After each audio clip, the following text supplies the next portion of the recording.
We're there, dude.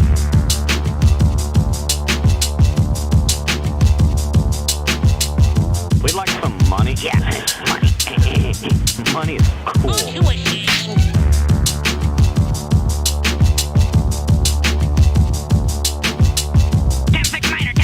We got whores in the city. We need backup now. Don't be so dang literal.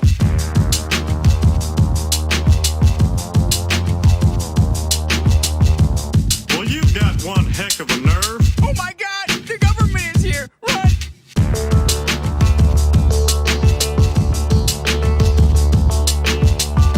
Hey, barkeep, whose leg do you have to hump to get a dry martini around here? Ich bin ein Springfielder.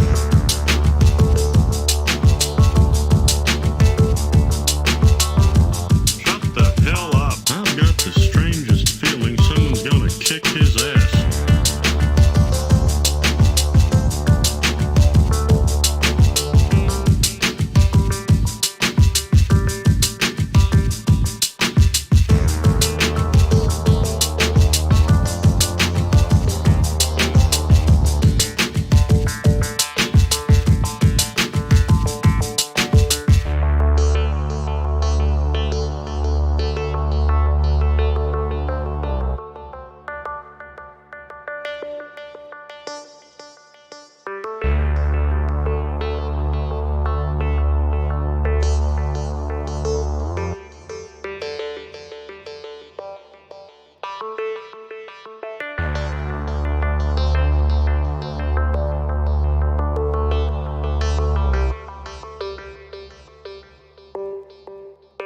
Hey everybody, we are live here on YouTube. Yeah.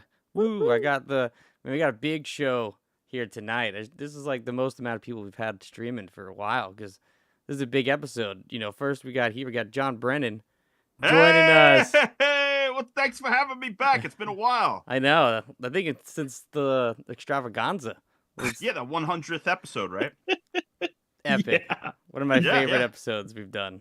Live concert, it was beautiful. Sometimes I like to just watch the live concert just because.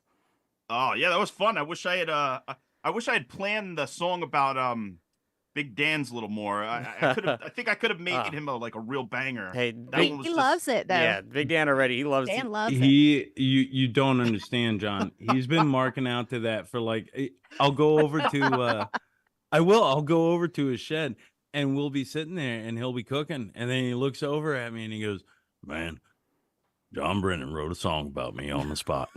And then he'll shake his head and then he'll just go right back to cooking. I don't know. You burnt a spot in Yeah, that man's heart. I had to clip it out and send it to him too. Oh my God. That's cool. I'm happy that he's happy, but I think I could have really made him, the Kraft cheese. What's the jingle for the kids, the Children's Aid Society? I could have done as good as the goddamn Children's Aid Society for him. I'll fix it. Well, speaking of Big Dan, he's got a show on our YouTube now that's blowing up. Within one day, this video's gone up to 361 views. My boy. And Big Dan makes a Krabby Patty live for everybody. And teach, the Big Dan style Krabby Patty. Oh wait, the thing from SpongeBob. Yeah. Holy shit. He's making cartoon foods now. So check it out on YouTube. Full recipe, all of it. It's the wildest thing. So for the longest time, this is what you do with a good sponsor. This is what radio taught me. You talk about them as if they're like actual people. No. So the great thing with Dan though is this, like he's been talking to me. He's like, I want to do this cooking show. I want to do this kind of show. Maybe we talk about this. Maybe we talk about that. And then he puts up the Shaggy sandwich. And he found the episode of Scooby-Doo where Shaggy tells you exactly what the sandwich is. And this son of a gun goes out and he makes it as Shaggy describes. It's the craziest thing you've ever heard. Apparently it tasted great. I couldn't get out there for it. Now I'm bummed.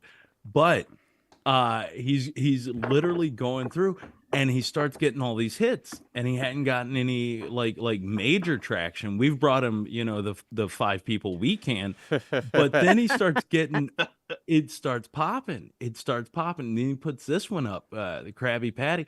He's got a laundry list. So if anybody out there, if anybody's in the chat tonight hanging out, what's your favorite cartoon food? Like, let us know, Yeah. and Big Dan will cook it up and tell you how to do it at home. Brandon, you got any favorite cartoon foods?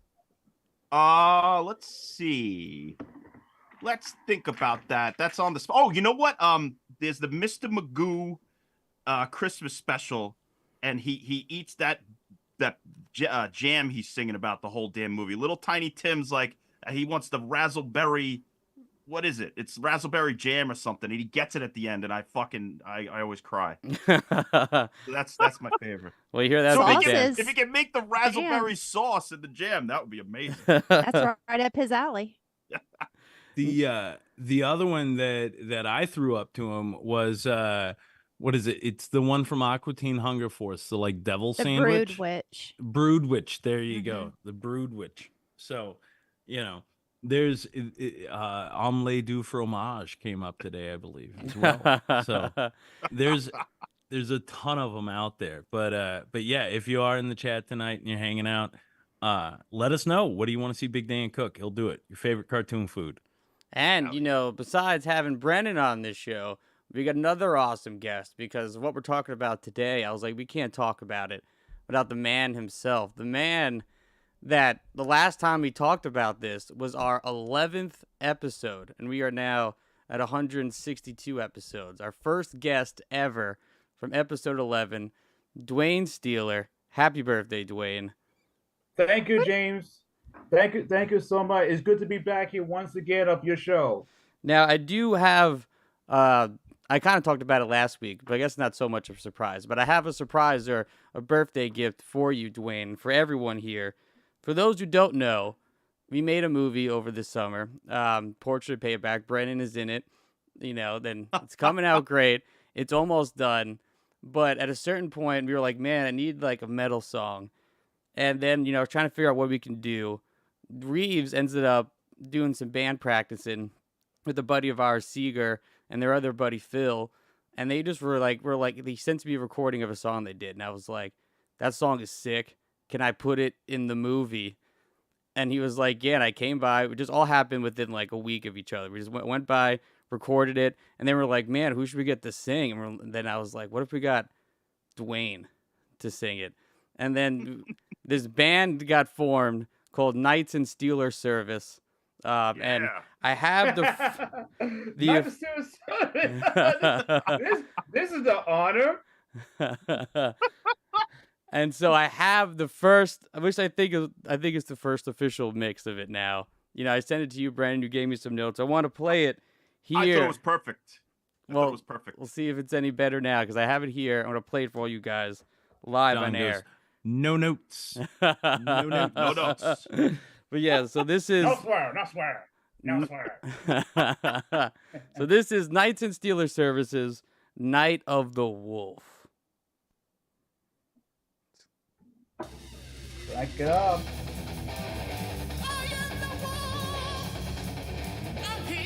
This is...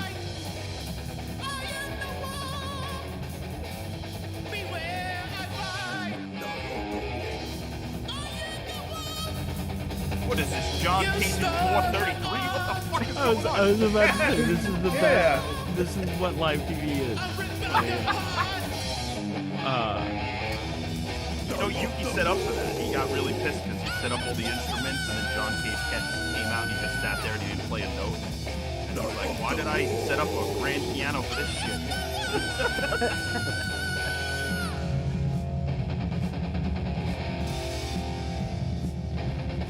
Wait, is it playing? Yeah, I can hear it. Is it playing? I can't hear it in my headphones if it's going through. It might be going Maybe it's through. going through the live. Yeah. It's definitely Oh, it playing is, it is. live. Yeah. Damn. And now I'm upset that you guys can't hear. No, I can't hear it too. It's no sound with the wires. Well, damn. Now I'm upset because it should play. I don't know why damn Zoom. You got to put it in the cans, James. At least In the the people at cans. home are hearing it. Yeah, they got to hear it at least. So I'll send it to you guys later. Then I don't know why. Normally it should play all the way through when I do my Now I'm worried that my other sound bites won't play, but I guess we'll figure that out later. But yeah, It should be noted that in also true form and fashion, we have switched platforms this evening, right? We're on Zoom instead of our usual Yeah. Skype. Skype's check did not clear this week, and that's why we had to Stop move it. over to Zoom. Sorry, I apologize. I'm shot out of a cannon today. So, well, sorry. what's up, Ben? Now I'm No, bummed. I had this whole song planned, this awesome gift for Dwayne, and for some reason Zoom didn't want to play it through. But whatever, YouTube got to hear it. So Yeah, that's really sad. So I mean, a lot is not copyright. I mean, thank goodness it's not copyright. no, it's not. Well, That's Thank you, thank There's you. no strikes happening here, buddy. Not tonight. Nope. Not now, not ever. Fingers crossed. I told you my whole channel got taken down, right, Dwayne? I told you that, right? Yeah, you did. Yeah, you Yeah. told me it's totally messed up. All because I accidentally left 1972 Accidentally. pornographic film unlisted that I loaded up for a friend of mine. Forgot about it for months, and YouTube finally found it. Whoa. Wow, that sucks. Which one? What? Who? Beyond the Red Door? It's no, nothing even that classy. It's a Tarzan thing. It's Tarzan, Jane, Cheetah, and the Boy, or something like that. But a friend of mine, Dixie Gars, she was our fortune teller, right?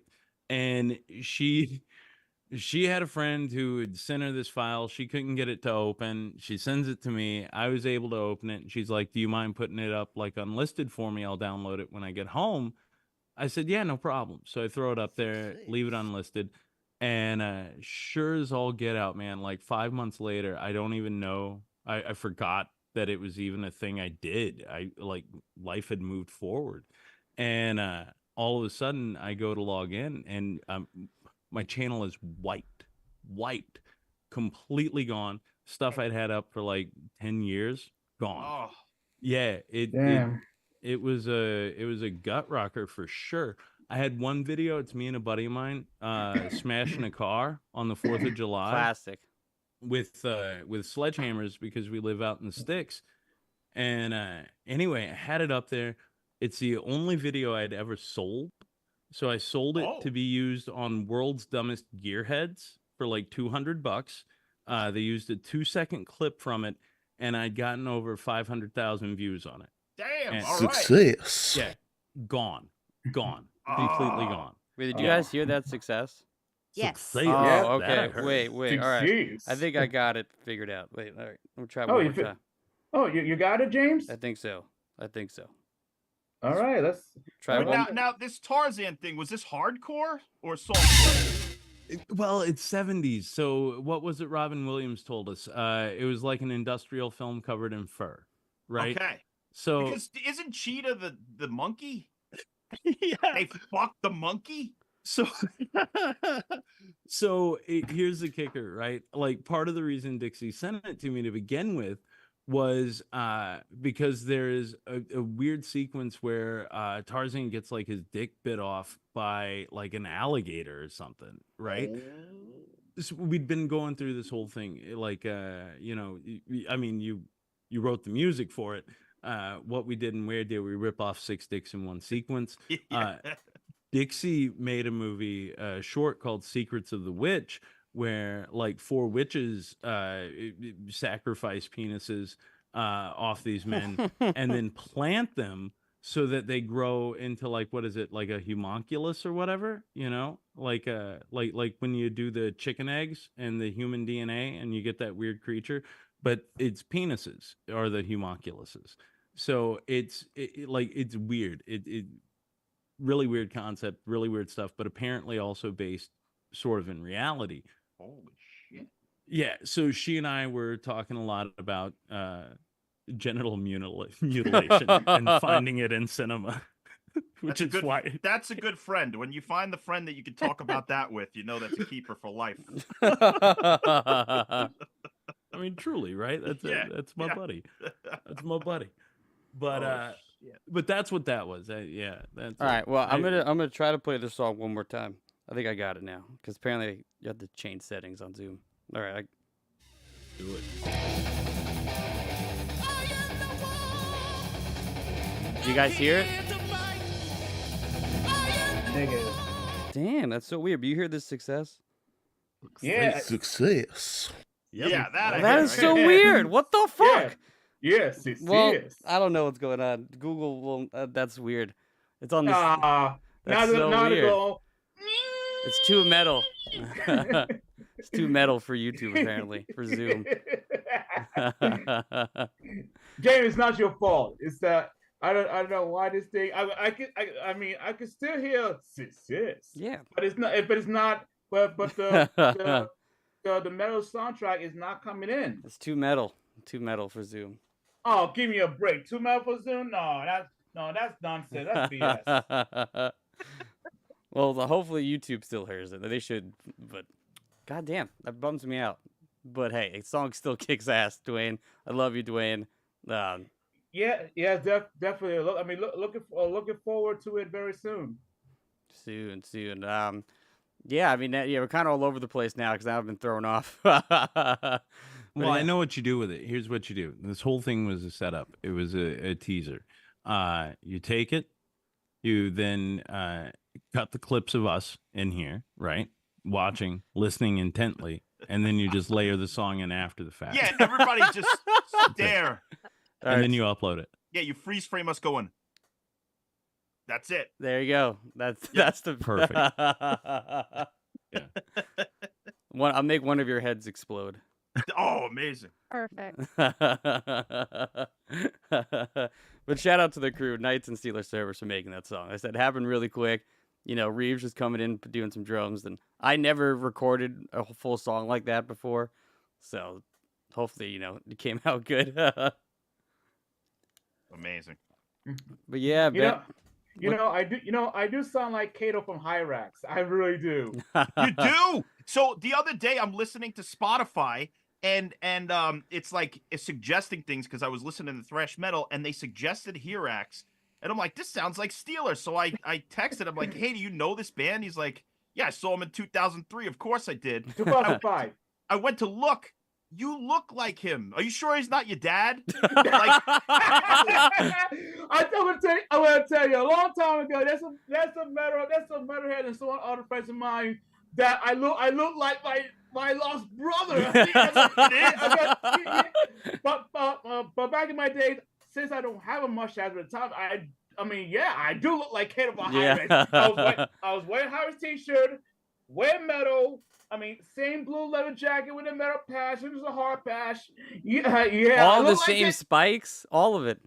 Exactly. I look like Kato for Hyrax. Hyrax. Yeah, well, I invited you, Dwayne, to come and see them in October, but you said it's too big for you, right? Actually, to me, I don't go to big concerts anymore, and I make my own choice and my own decision. But I appreciate you inviting me. Yeah, I appreciate it. We'll go to an underground show. Tell me where the good shit is, like the smaller shows, because I want to go and see really some extreme metal with you at some point. If I'm comfortable, if I'm really, really comfortable, but I cannot review some crazy stuff. Not here. Not here live. You're not live, not on YouTube. I'm sorry. So only in private messages or maybe via chat on Facebook. I'll explain the whole story. Oh, okay. Another time. All right. Well, we could also just me and you get together in a room alone and just listen and headbang together. Exactly. And watch horror movies. Watch some horror movies. There you go. Let's get some cheeseburger, hot dog. Heavy metal cheeseburger. Fuck yeah. Fuck yeah. I mean you're all welcome to come out and we'll chill out, watch some horror movies together. Amazing. Let's do it. You guys are welcome over anytime. And, you know, speaking of 2005, apparently the fall of Cybertron happens in 2005, according to this movie. Yeah, that's crazy. I almost spit my drink out when they said that. It's right, because I'm just transitioning Ben immediately. Dude, live that life because we know we're getting there. We know we're getting there and we're getting there quick. Because I always thought this movie was called Transformers the movie. Only just now, as I've posted it and put the link up there, that's actually called The Transformers the movie. What? So You're right. On my Yeah. DVD, there's a Mhm. little the. Yeah. The There you Transformers go. the movie. There you go. So there's Whoa. number one. And the one thing that I want to talk about incessantly does not happen until way later in the movie. But I just want to get it out there. How weird is this soundtrack that Weird Al's Dare to Be Stupid is like, what is even happening at that point? What is happening? Because Your Everything joy. is happening. Yeah, Yes. everything. Yeah, they were fighting and dancing to Dare to Be Stupid. do you know what I initially thought again? Because it's been years since I watched this, right? It's been years. I literally thought it was a thing. Okay, well, somebody is layering in this song to avoid like a copyright strike because I watched it illegally on YouTube, and I was like, oh, they're trying to beat the bots by layering up soundtracks or whatever. And then when it really was Weird Al singing, I was again, mind just blown. I completely spaced it was on there, and it came as such a surprise. Yeah. This afternoon, I listened to the fucking soundtrack 3 times. Man. It's so good. It's so Stan good. Bush. Stan Yes. Bush, the touch on that soundtrack. Yeah. That's like the anthem of 80s childhood. You Me got too. the touch. Me too. I do listen to Stan Bush. I mean, before he made the soundtrack Transformers movie, he did some other albums back in 1983 of his album. I mean, his album, it has like an AOR rock, hard rock together, and some power ballads together. Stan Bush was a true rock legend. Yeah, like he's a goat. He is a goat. He's one of Amen. the, that's right. He's one of the best rock musician. And I'm gonna say I did mention AOR era, and I do love the old school 80s air rock from back in the 80s. They still do that in the 90s and the 2000s and today in the independent and underground, but never get to the mainstream. But back in the 80s, it was not only Stan Bush, but you know, some musicians who did the soundtrack for the other movies like Sid Aim of Fire from 1985. Yeah, where John Pearl did the song called "The Man in Motion." That's a good song. I like that song called Over the Top. The soundtrack for Over the Top, same kind of music. That's right. Yeah. That Over the Top as from Sylvester Stallone movies. Yes. Or Rocky 4. Rocky 4. Well, I found out, according to, I watched the honest trailers, they said the guy who did the score for Rocky 4 is the one who did the music for this movie. Vince DiCola. Yes. Vince DiCola. Yes. Vince DiCola. I got Vince DiCola, he did both. Transformers the movie and Rocky 4. And you know, I do listen to Rocky 4 soundtrack with Vince DiCola. And I'm gonna tell you, it reminds me in my imagination. It's like combined with the Transformers the movie, you see the Autobots battling the evil Decepticons, and a different soundtrack from Rocky 4 and the Transformers the movie. And Vince DiCola, he was an absolutely genius. Now, was Paulie's robot from Rocky 4 a Transformer?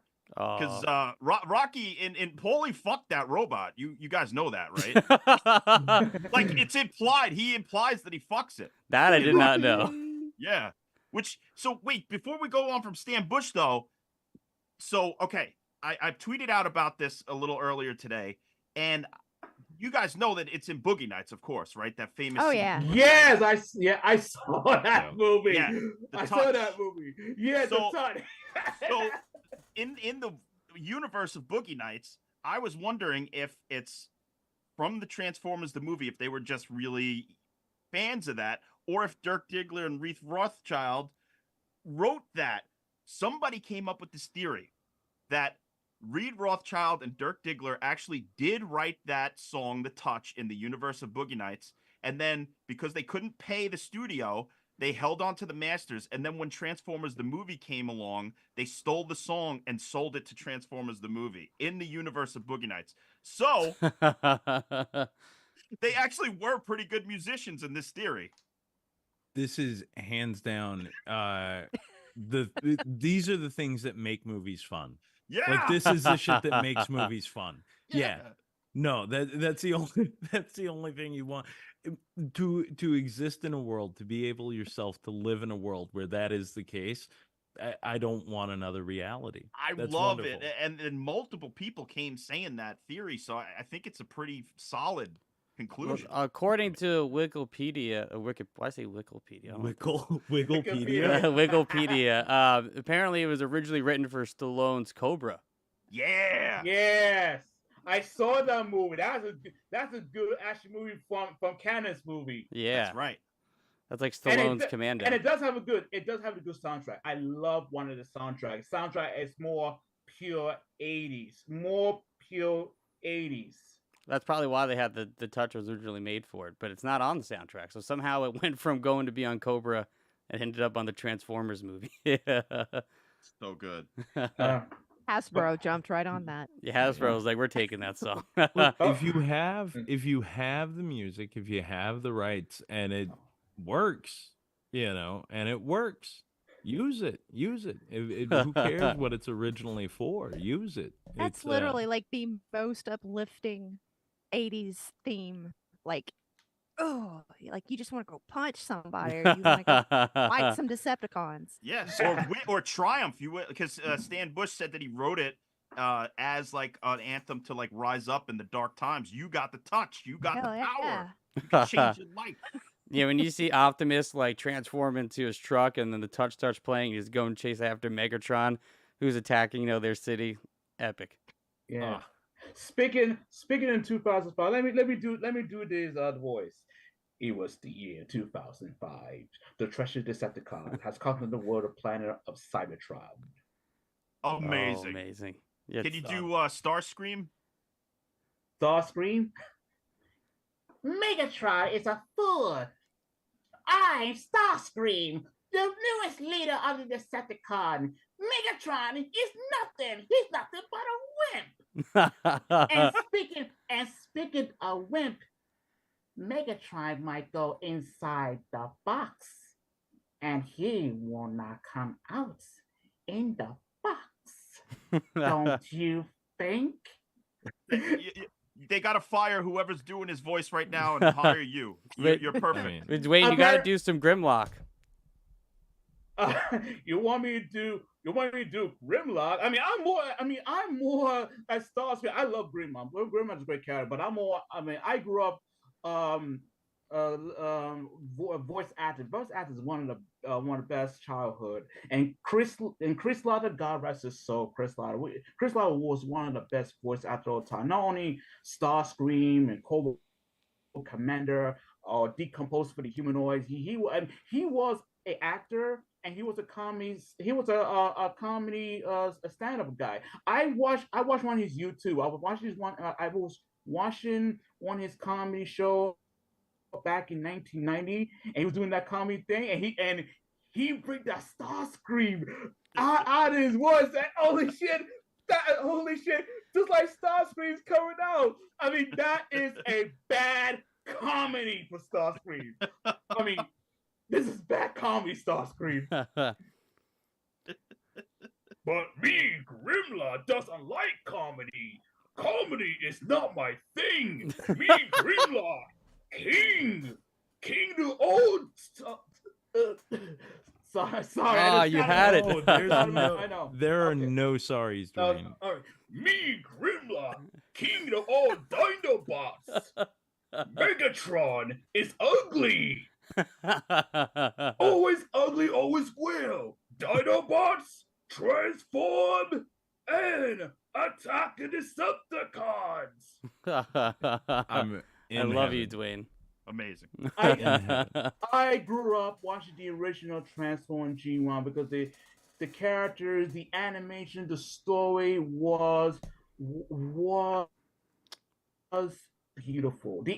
Animation was solid gold. The animation for the American animation, and teaming up and associated with the Japanese animation, like Toba animation. I love the Japanese company called Animation, but not the North Korea called what's the name of the company again? It has a lot of animation error mistakes, and I'm not a fan of that Korea animation. What's it called again, James? The Korean animation studio? That I have no idea. We'll Okay, say shout out to Toei. There is an entire YouTube Toei animation channel. You can Oh. watch basically anything Toei for Oh, hell free. yeah. Yeah. So, listeners, if you're into that, it exists and it's wonderful. Now, did all of you guys see this movie in theaters? I did. No, no, I didn't. I wish. I wish, but my mother didn't take me to see Transformers movie. I'm sorry, but back in the old days, my mom take me to movie in Kings Plaza and Kings Plaza. yeah, back in the old days, back in the 80s. I remember we were watching the animation feature film like Alvin the Chipmunks Adventures, Alvin the movie, the Chipmunks Adventures, Master of the Universe. So when was the first time Yeah, you watched this movie, Dwayne? In the theaters? Yeah, well, in general, when was the first time you saw this Transformers? Gotta be VHS, right? VHS tape? Yeah, Yeah. VHS, VHS tape, So- That's when my parents brought the VHS, VCR back in 1985, and The year this and came out, fuck. Yeah, and we start record whatever we want, cartoons or movies. I've got to throw this in for Ben Johnson real quick So because you work close to where I saw Transformers the movie. Oh. So do Oh. you remember back in the day the Madison Dollar Yeah. Theater? Madison yeah. Dollar Theater that is now a church, Yeah, which is yeah. so blasphemous, right? So it had been I was a little too young to catch it at the theater, but my brother is older than me. So we had it, we had it on VHS. I was able to catch it like 2 or 3 years later at that Madison Theater. That's the first Aw. time I saw it in a theater. So mine is much worse. I actually remember it as being one of the first like core memories I have of disappointing my mother. No, seriously. So, and it's right there when what is it? Megatron's in front of Unicron, right, for the first time, and you get that like psychedelic sort of thing, and Oh. everybody's kind of changing into who they are or whatever. Film Yeah. reel, burn up. Like it, you got the little spot. Oh, the film. Wow. And then Ooh. so the whole crowd like starts booing and hissing. Everybody's pissed off, and they're like, it's like mutiny. And I'm like 5 years old in the theater, and I'm like, yeah, this place sucks. This is no good. And my mom was there with me, and she looked at me, and she looked around at everybody else. And it was one of the first times I really clocked like real disappointment. She's like, this is Oh. the kid that I've Aw. raised. It's mob rule. It's mob rule, and this is what he does. And then I remember, man, she like, it's the 80s too. She could have hit me if she wanted to. Nobody cares. But I got that good, like that mom grab on the arm, and then just this like stare down that says, we don't do this. We don't do this. It's not their fault. They rigged it back up. It's I want to say they cut out a little bit, and then they picked back up a little later. It took them about maybe 20 minutes, but yeah, that's my core memory from Transformers. Were you one of the Oh. kids that were crying in the theaters? I was not. Well, I mean, yes. So I've made kids cry in the theater here at Belcourt because I programmed this film several years ago for a Saturday matinee for children. And I'm just, I have children. I'm just thinking this is what I grew up with. These kids will love this, and we're out in the lobby just hanging out. Man, I've introed this film. Chris Dortch, Chattanooga Film Festival's there. We're all just hanging out, and parents and children start coming into the lobby just crying. And we're like, oh no, oh, like they really took it seriously. Like as soon like the Ironhide incident, everybody's out in the lobby, and I'm like, fuck. I mean, Well, this I movie could takes program itself. Children's Day again, and I didn't. I destroyed another group. Oh, can I explain? Can I explain of this? The reason why they killed the characters, because Hasbro wants to create a new characters to move forward. They want to Yeah, they want more toys, right? That's right. They want more new toys. So during the 1986 of the Transformer characters that we know from the 1984 and 1985 about to fade away, and the toys was discontinued. Those are the names that we know. We see in the Transformers movie, they were killed off. Now, first the Autobots was killed off. Einhide, Radget, Braw, and Prowl. These are the 4 characters who came up from 1984 since the toy was discontinued in 1986, and they decide to kill off the characters and some other characters. Yeah, they kill off a lot of characters in the scene. In the movie scene, but not the delete scene, because it didn't make it in the delete scene. But John, if you have that DVD Blu-ray, there is a delete scene that they never show on Transformers the movie. There is some delete scenes that never seen. But there's some other characters that we know was killed off. Mirage was killed off in the delete scene, not in Transformers the movie. There's some other 2 characters we see in the Autobot City that was killed off: Windcharger and Wheeljack. We saw these 2 Autobots course that was killed off. So there is some exclusive delete scenes. Exclusive deaths. That's right. There is some exclusive deaths. The Autobots was killed off. Rayla was killed off. Trailbreaker was killed off. Grappler was killed off as well. So but the characters that we know, we haven't seen them in Transform the movie. Some of the characters was fade away, but the toy was discontinued. But some other characters that we know survived in the Autobot City was still on season 3. Some of that we know. That more of that later or another time. So that's the reason why that Hasbro did some very, very unthinkable things, and especially they kill off Optimus Prime too. Yeah, it's because the toy was discontinued. Now, not only the Autobots, but the Decepticons, the toy that they discontinued. So the characters that we know, like Ben, where you was mentioned Megatron was into space, but he's not the only one. Some other Decepticons was injured.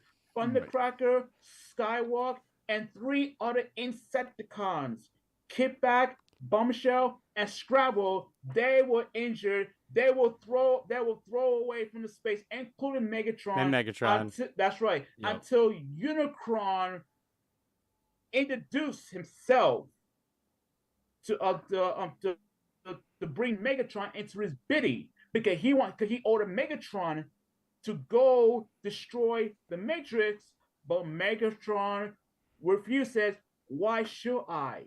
What's in it for me?" So what Unicron is trying to do, he will provide him in a new body and neutral to command. And Megatron said, "And nothing. You belong to me now. I belong to nobody." This will not be the first time I say this tonight, but can we just stand in awe for like 2 seconds of the prowess of Dwayne Steeler, the Whiplash Maniac? First off, the fact that you have all this just like at the tip, Dwayne, like right up there at the tip, is beyond me. So again, a masterclass already. But to that end, like, I love what you're saying there, because you're absolutely right. It's a statement to capitalism. It's a statement to sort of the situation that we've gotten ourselves into over time as a society. You know, you kill off beloved characters. Why? Because you want to sell more toys. You want Money. these side characters, and Exactly. maybe they weren't selling enough of them, or whatever it might be. We'll discontinue them. We'll find somebody more popular. You just kill it. You put in somebody else. The new will always pop, but it's the longevity of your core characters Which that is helps kind of carry. ironic when you think about it today, because today's movies kind of do the opposite, where they're like, we can't rely on new characters. We have to keep bringing old characters back constantly. But And like, another weird way that this plays into society at the time, capitalism, money, oil, is that Energon was the central focus for any Transformers. Like, that's what they were fighting for. That was their source of life.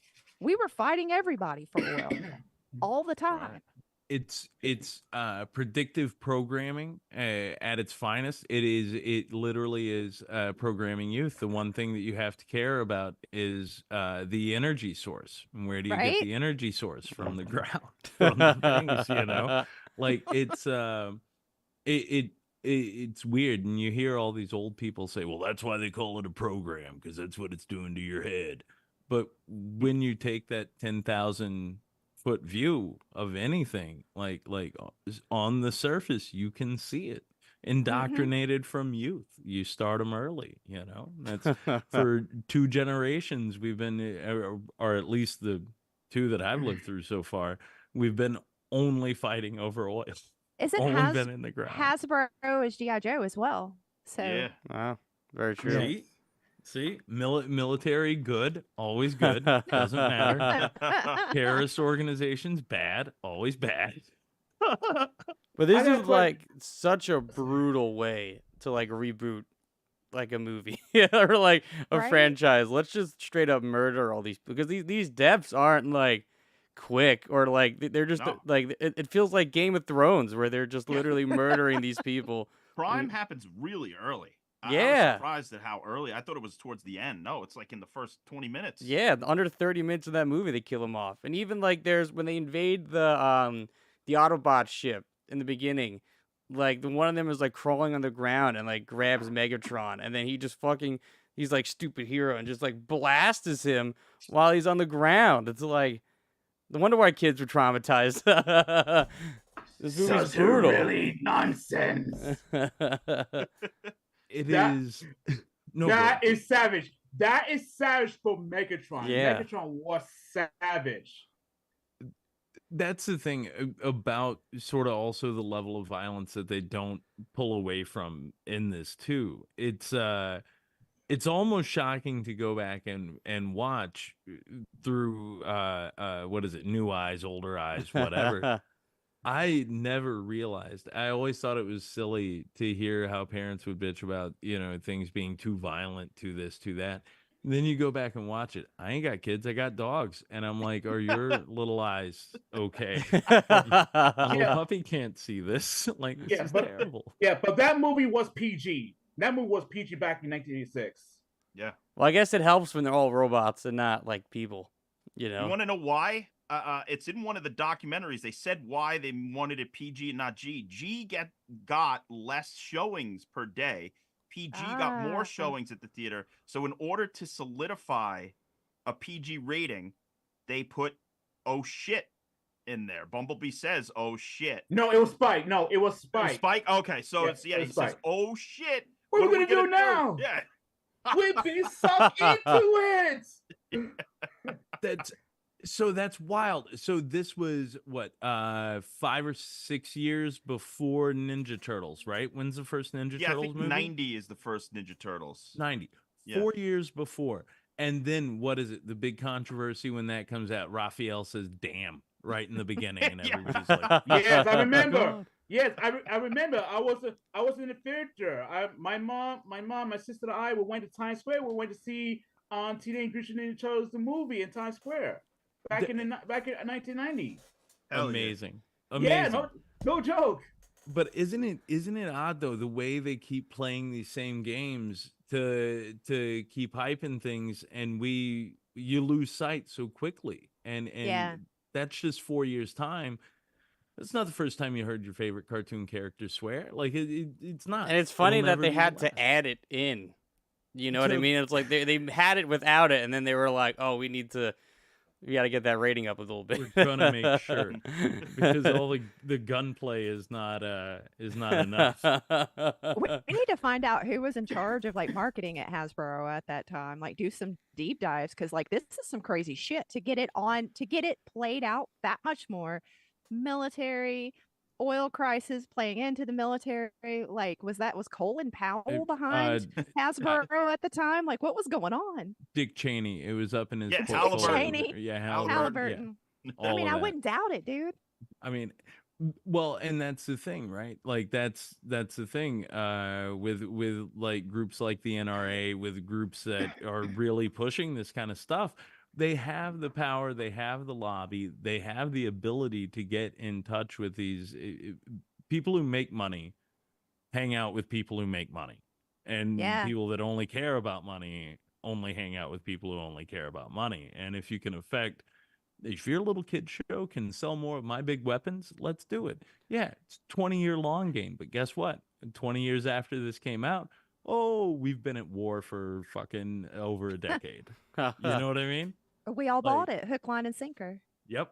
And then launched ourselves into another one that lasted another 2 decades. It's a mind fuck. Like, you shouldn't watch television anymore. Now we know that the Transformers can die. How are they Yes. born? Do they fuck? Do we know this? Is this in the Well, Dwayne, do you know how are Dwayne, how do they Transformers? do it? Okay. Okay. Now, So all they're right. all born by the life spark. Okay. Now, okay. Oh, Now, Oh, there's a spark. thing. Okay, Okay, now That's like their okay. big bang. Okay. Oh. Now, the Transformers. Now, there is a different continuity world. There's one in the comic book from Marvel Comics back in the 80s, and we have one in the cartoon as well. But I grew up watching the cartoon. I wasn't grew up reading Transformers original comic books. Now, how the Transformer was created. Now, did any of you watch the season 3 of the 5-part episode of the 5 Faces of Darkness with 5 parts and a secret origin? No. Okay. Okay, before we continue moving forward, Transformers the movie, let's go to season 3 very quickly. Sure. The Let's go there. episode, the for the part 4 episode of 5 Faces of Darkness, with Rodimus Prime, also known as Hot Rod, who's now character Matrix, from Harris from Optimus Prime. He was using Matrix to go back in time and find out who are the Quintessons, why they treat us as enemies. That's what we see the Quintesson make their debut in Transformers the movie. Until season 3, they became the main villains of the 5-part episode of 5 Faces of Darkness. Now, Rodimus used the Matrix to go back in time, to go all the way back in time, where to begin with. Now, Cybertron was the factory. The Quintessons, they was the masters of Cybertron. And they are the creators of both fashion or Transformers. They're like But robot gods. Do they fuck? No. Listen. So what the Quintesson created, they built and created to fashion. They create the workers at the Autobots and the military of the Decepticons. They use them as slaves. Autobots were slaves, and the Decepticons are the military that the Quintesson created. They were all slaves and Cybertrons until they rise up against the Quintessons. The Quintesson was exiled in Cybertron forever, and all the Transformers, we take the planet Cybertron and create a peaceful of the planet before the war begins that the Decepticons taking advantage the rise powers to overthrow the politicians and overthrow and destroy the Autobots and take control of Cybertron. That's what the first beginning of the Cybertronian War. But you mentioned the Matrix. Did Keanu Reeves fuck them? No, Oh. no. So- No, there is an episode called Call of the Primitive that the Matrix was coming from. It was Primacon who carried the Matrix because one of the scientists who create Unicron by the beginning Orson Welles, yeah. the late great Orson Welles, God rest his soul, Orson Welles. So if you watch season 3, check out the episode called Call of the Primitive. I'm gonna tell you something. I'm writing it down. That episode was absolutely not only I love the story, but the animation was Japanese. It was Japanese for Hell real. yeah. I love this animation. That animation style. Call of the Princes? Call of the Primitives. Primitives. Primitives. That's right. There you go. So That's real right. quick, everybody, before we go too much further, I just got to say, chat is exploding right now with all of this Transformers fucking talk. So Dead End Lane actually brings up a very good point, and he does not think that they fuck, but Make him stop. potentially soak. And Yes! This is a beautiful segue. Real quick, Dwayne, I pardon, please pardon the interruption in the masterclass, but Okay, that's okay. our guest John here has a podcast, John and Yuki's podcast buffet. Yeah. And recently, I mean, not too long ago, soaking was a major topic. Yeah. Shout out to Reeves for Oh, introducing Reeves. that into everyone's lexicon. So I just want to say again, sort of personally, it's like it's a treat if people out there listening to this have not yet heard that. It is literally listening to two dudes that love each other. I don't care what anybody says. You guys are in love with each He's other. the Best podcast ever. Hell yeah. Hell Just yeah. explaining the world to each other, asking questions that nobody answers.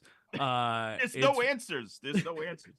It is one of my favorite things. It is a treat for me to listen Thank you. to. I love Well, we it. did Thank 2 you. episodes. Thank you so much, Ben. We did Soaking and Soaking 2 Jump Humpers.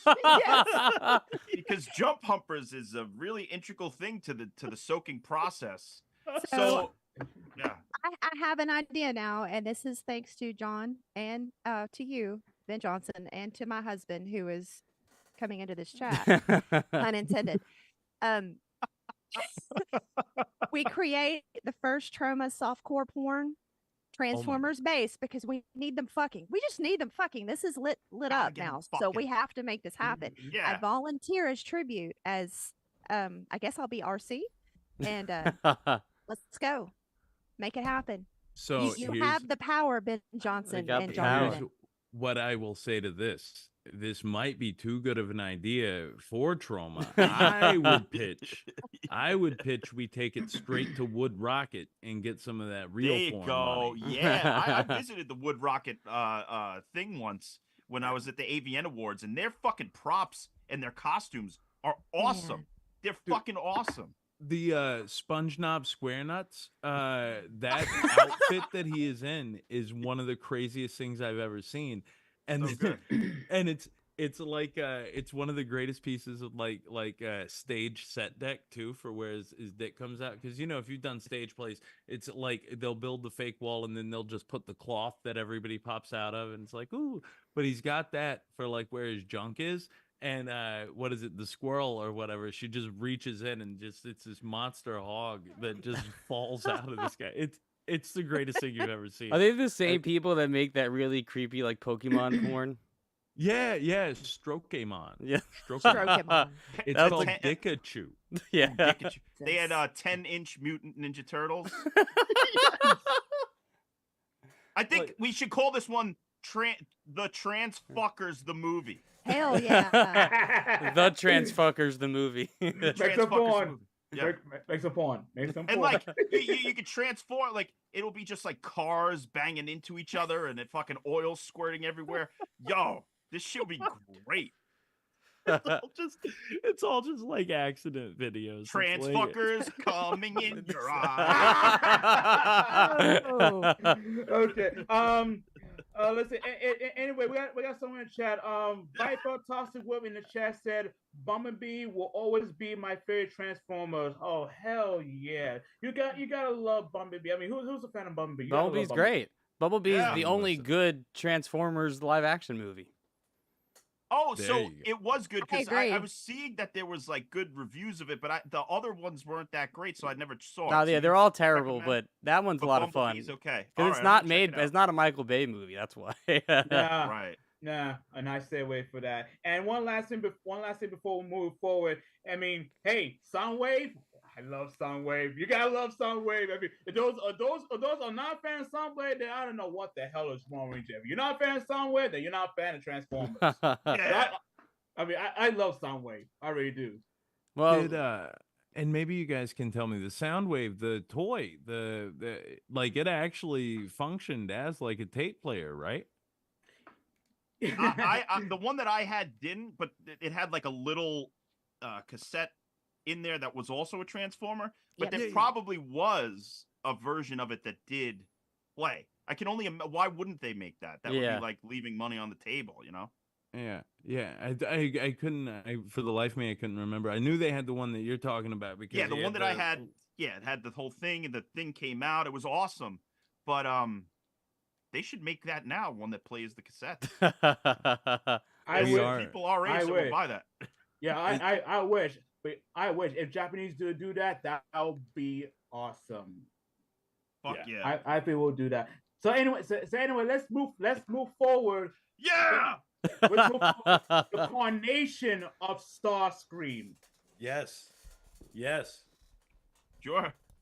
Yes. Wait, Oh. Starscream, he's gay, right? He's totally gay. He is.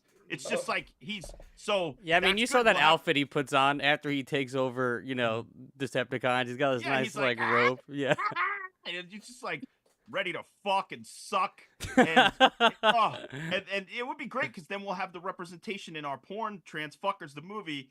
We'll have the gay, the trans, the straight. We'll have every kind of fucking in the movie. It'll be an orgy of the senses. Even the dinosaurs. Yeah, we'll have the dino pussy. It'll be great. Eat your heart out, David Cronenberg. I dare you try to softly Starscream, you flesh creatures! I will animate you hard! Nobody talking to Starscream that way! I will vaporize you, fools! I just You disgusting flesh creature! I just want to see the Dinobots outfit where it's like the dude's head in the middle of the dinosaur's neck, and he's just banging with his like fucking giant dino head on. Grimlock I wanna suck. see. Grimlock fuck. Okay. Can we just move forward? Yeah. Let's move I forward. mean- Now, the coronation of Starscream. Starscream become the king for like 10 seconds, and then Megatron now become Galvatron. Galvatron. That scene is amazing when Orson Welles is talking to, and then they transform, and all the fucking lasers in the background, and the amazing. Yes. Not only Galvatron, some other dead Decepticon has reformed into new troops. Now, Thundercracker become Scourge. Two other Insecticons, Kickback and Shrapnel, became one of the sweeps. Now there is a complaining and controversial that we don't know which one is real Cyclonus. I'm gonna say, well, Skywork becomes Cyclonus and Bombshell become one of Cyclonus, a mother. And there's a lot of Transform fans on social media got some lots of complaints that Bombshell, he's the real Cyclonus. man. No, Bombshell. Wait. That was your mom voice or a Transformers voice? That was a No. mom. That No, was- no. I'm just pretending as a E. Jones geek. Yeah, it's like an Okay, internet social mark. media nerds. Yeah. Those nerds, like they know everything. One of those marks, those those internet marks, marks. Yeah. That's Okay. mark. Yeah, no mark. They just say, exactly. Bombshell is the real Cyclonus, man. I mean, Starscream isn't gay. Somehow this turned into the let me fucking get Jerky this- Boys fucking first record is what's These happening idiots- right now. These idiots doesn't understand. If you see one of Bombshell's episode during season 1, season 2, he will always be the backstab because he was a bug. Skywarp was always be loyalty to Megatron. If you watch episode 1, More Than Meets the Eye, where Skyward was the first one to be transformed during the hibernation after the transform was crashed on Earth 4 million years ago. Skyward was the first character to wake it up and get Megatron back, resort Megatron back to life, like Megatron, our leader, we are alive again. Skyward will always be loyalty to Megatron. That's the reason why he became Cyclonus, and Cyclonus became the lieutenants of the sweeps for the entire season 3. You're not as smart as you think you are, Steeler. Shut up, geek. You don't know shit. Yeah. Marks, Edro, those little geeks that they know anything like we're wrong, like they're right. Listen, screw those idiots. They don't know shit. They always like to be marks. Like they know everything. They don't want to be smarter than you. Let me tell you something. We're all bright and smart, but we're not perfect. We're not. No, I can't even play a song on air. I know, James. You're not. I know you're not perfect, but you're a good guy. You're a good guy. That is true words have never been spoken. That makes up for a lot of bullshit. You're a good guy, so we'll forgive you. This time, and only this time. Going forward, get your shit together, bro. We got a big guest on tonight. Yeah. Now Starscream. Now Starscream. Yes. Galvatron just got rid of Starscream once and for all because during that time that Megatron keeps Starscream around. Starscream will always cause too much trouble. He always want to overthrow Megatron or become the new leader of the Decepticon that Starscream doesn't have because Starscream can be trusted. Wait! Somebody's calling him Starscream. Dead End Lane. Starscream is more like Star Cream. Can we call him Star Cream for the rest of the episode? Got Done. Thank you. Also, I can see that. I guess. Also, I can see Cody that, coming in actually. with Beast Whores. It's a good one. Beast whores. See, Yeah. it's all writing itself. I was just thinking, like, the more we talk about this is just terrible because my brain is in the gutter. But like Unicron kind of looks like a butthole. Oh, Yes. I was like, Thank you. there is our anal. Listen, and you have it's to get a just- big enough dick to fuck that giant butthole. Dude. But Coctimus Prime. Coctimus Prime. Oh my God! You guys. Okay. You Wow. guys. You What guys is it? talking porn? Come on. I mean, jazz is just jizz, right? Like, I mean, you gotta love Jazz. I mean, Yeah. Jazz. Okay, before we continue Starship, you mentioned Jazz. I'm gonna Jazz. He's one of the most popular character, and Jazz. They've been keeping around Jazz until Transformers the movie. Well, we know who do the voice of Jazz. The late great Scarman Comfort. Batman.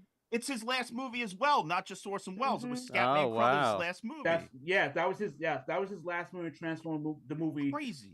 Before he passed away in 1986.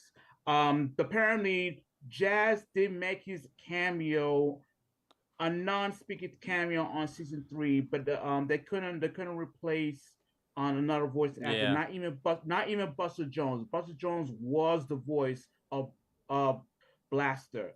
He will never replace Jazz because Scottman was a better voice than Buster Jones. But the God rest his soul. These two actors. There's a lot. Also, There's another guy. Leonard John, Nimoy too as Leonard Galvatron. Nimoy, Yeah. John And you- Moscato Jr. You know this person, John Mischita? Micro Machine. Yeah, the Micro Machine. The Micro Machine. The Micro guy.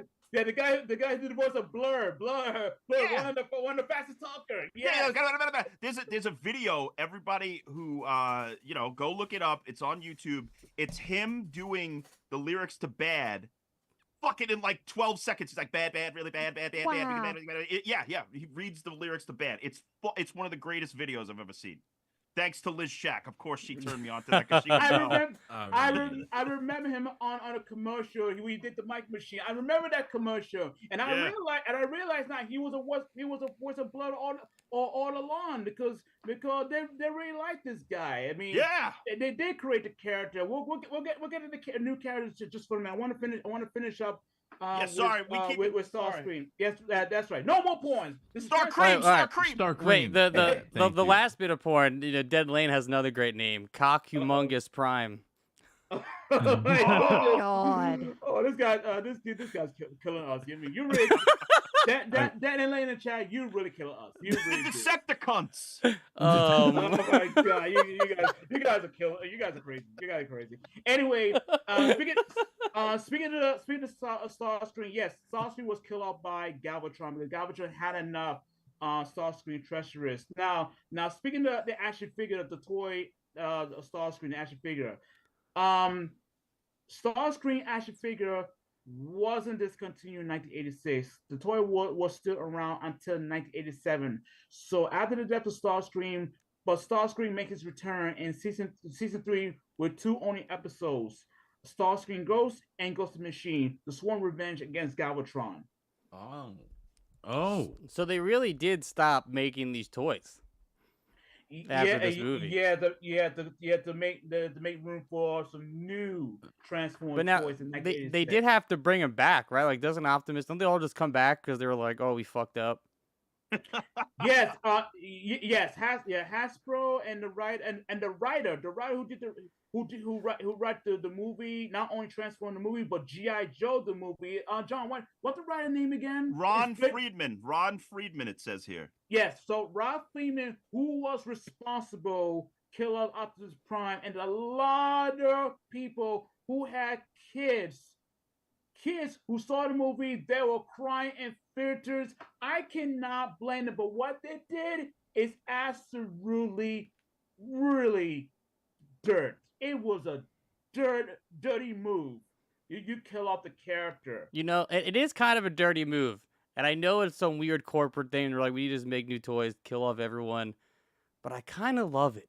I love it. As an adult, I love it. As a child, I would have hated it. Yeah. As a child, it was child, it was just heart wrenching. Because you watch these that was shows, awful. you watch all these like Saturday morning cartoons all the time, like G.I. Joe, Transformers, Ninja Turtles, He-Man, whatever, and they never die. You know what I mean? They just never like that kind of The stakes. good guys always win. Yeah. So when you see this movie, it's like fucking Megatron strolls up to their ship and just blasts all of them. All of them. And you know what? In the documentary, it's on this disc. It's here. This is the 30th anniversary Transformers DVD. They said that they changed because they were going to kill Duke and G.I. Joe. Yes. They changed it when everybody had a flip out about Optimus Prime, so they made it just that he was in a coma. Yes. Yes, that is true because they do not want to have a backlash again around the United States, and it's just bad. It's very bad for business. Hear me out.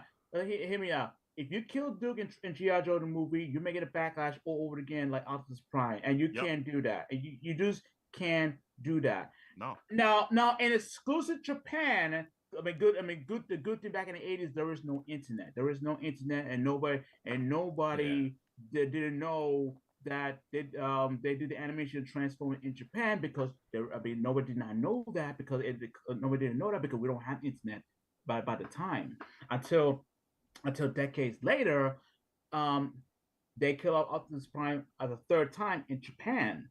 Oh. They killed him 3 times? Shit. Yes. It's like herpes, Johnny. Keeps coming back. Yes, but that's an exclusive. That is an exclusive episode. Exclusive episode of Transformers the Headmaster, and they was continued making since 1987 after the American animation ended. So Got it. so during time we did not know that because we don't have internet at the time. Can you imagine living in a world where Optimus Prime is dead and you got no clue?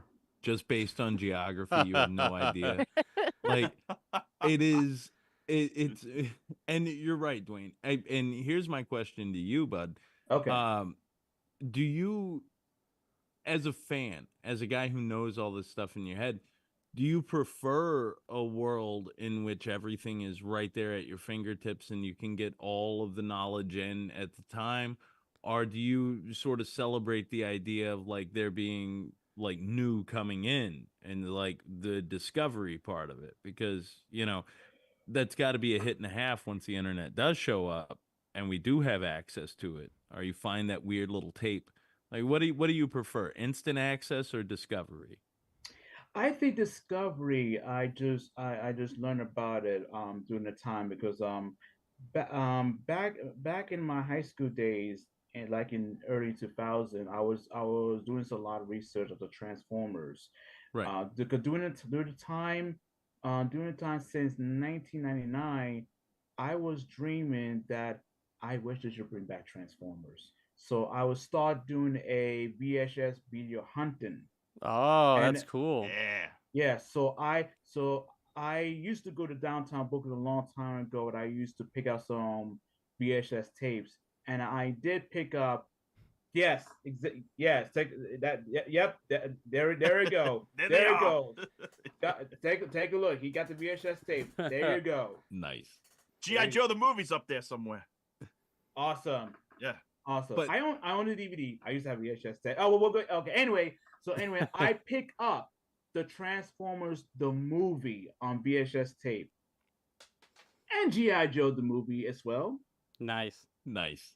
And Yeah. So it that's take- me though too. Yeah. Discovery, like the notion of having to go and seek a thing out as opposed to just typing it in, right? Like there's a joy that the generation coming up, because I'm desperately old, they don't get, people don't get anymore, No. and No, they don't.